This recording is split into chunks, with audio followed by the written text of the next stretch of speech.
So, ayun nga, habang kumakain ako, parang may napansin ako sa aking harapan. Natilang parang may tumitingin sa aking bata na kanina pa ako tinitignan. Napa-stop ako. Ayan, tinawag ko nga siya. Baka gusto niya kumain. Ayan nga, tinatawag ko siya kasi nahiya pa siya. Makain niya ako sa shop. Tapos, tumawag na akong waiter para tanungin ko kung anong gusto niyang orderin. So, gusto niya daw nga kare-kare. Yan. Nakita niya daw parang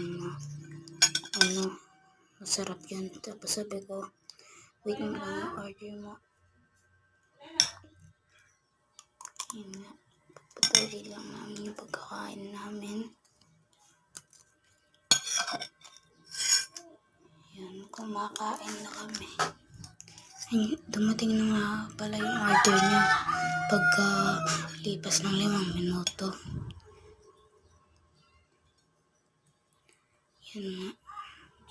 Tinanong ko sa siya ng katira. Sabi niya, sa daan niya daw. Yan.